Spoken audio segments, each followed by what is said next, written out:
why didn't anybody take the chance? And here's another aspect of this that drives me a little crazy. Is like teams went out of their way to let it be known that he wasn't going to be their quarterback. I don't know of any team that put out a statement under letterhead saying we are not going to go for Lamar Jackson. But weren't there teams that did come out? But they did. I'm asking.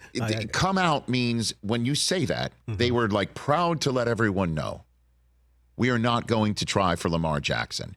What they did was respond to information men and women who are reaching out to their sources. Are you going for Lamar Jackson? And the answer came back, that is not in our plans. As you know, that's always the phrase. It's in the plans. Because it's never like we're definitely not going, because plans change, per sources. There's many sources. There's unnamed sources. There's sources close to the situation. There's the Scandinavian per source.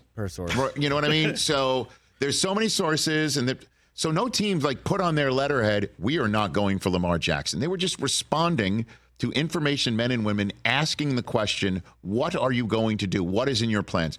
The one team that I thought that would do it would be the team that almost won the Deshaun Watson sweepstakes. I thought Atlanta would do it. I thought Atlanta would do it. And then didn't we have the general manager? We had Ray Fontenot on the show.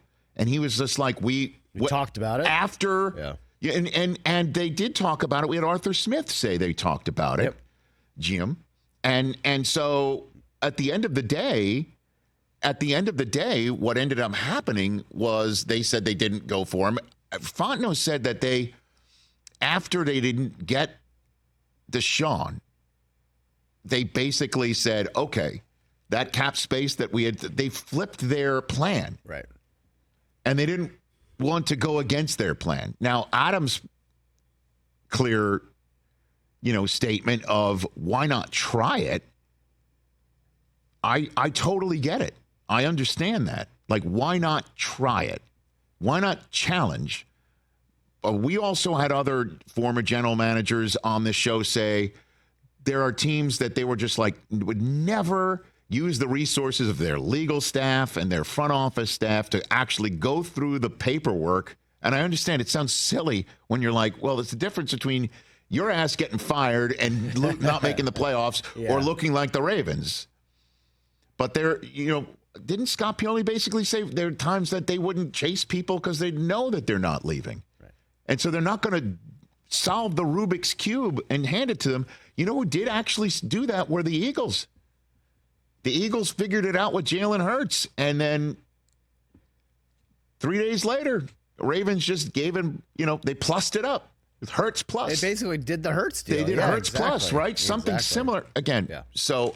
And I understand Adam's like, hey, nobody tried it. But rumor may not be fact. You heard all sorts of stuff as to why not. But at the end of the day, in the same way that Adam said, have you ever heard anybody stop the rumor that Belichick might be out from New England? That's an interesting... It was an interesting way of saying, like, they could have immediately ended. Right. And they haven't, which means there's smoke and potentially an actual firing, right? So in that same way, have you ever seen a more dicey situation than the Lamar Jackson saying, I want out, I'm going to tweet that I want out, and I've already asked out just as my coach's ass hits the chair for an owners meeting press conference. I'm going to hit send at the most fragile time, okay? Interesting timing. To what would potentially, throw egg on the face of my coach and organization.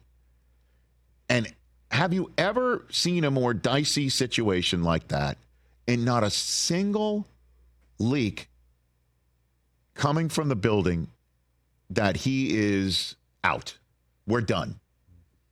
Or he better watch it, and we're not going to be there, and we own his rights, and we're going to hardline stance it. A number of times that Harbaugh and Eric DeCosta were like, we love him. Now, some of the rumors that I heard about his knee and how many meetings he was in and how he finished up and his level of commitment, that may have come from that building. I have no idea. Also, Chris, but right now, it doesn't look good for the teams that didn't even challenge it. Yeah, that's my whole point. But, Chris, you said you're playing the result. You're not playing the result. He's not a fringe quarterback. He's not a guy we're not sure of. This was a bona fide superstar, so you're not really playing the result. It was a bona fide superstar in 2019, but the previous years after, the subsequent years after that, he had only won one playoff game. And couldn't finish the season. And so that's what your point is. Like, don't forget the manner in which the previous seasons ended and how he went into this negotiating window. And what you're talking about is the result. This is why the result, maybe I'm playing the result too, in saying that the Ravens always loved him and were never going to let him go, because every move that they made in the non-playing season, from getting rid of the offensive coordinator they had to one that's going to reimagine the system, a new set of eyes, and getting Odell Beckham for him. I mean, this was all about keeping Lamar the entire time. And guess what? This conversation that we just had, we may be having it every single day for the next 5 weeks, all the way through to Las Vegas, our shows in Vegas. And maybe a week after that. Like, who would have gone for Lamar? Who should have gone for Lamar? Well, that's the point, is who should have, but they would never have gotten him, is my point. I'll never know. We'll never know. But Schefter's saying there's a collusion case that's getting to the bottom of. Catch the Rich Eisen Show every single day on the Roku channel, 12 to 3 Eastern, for free.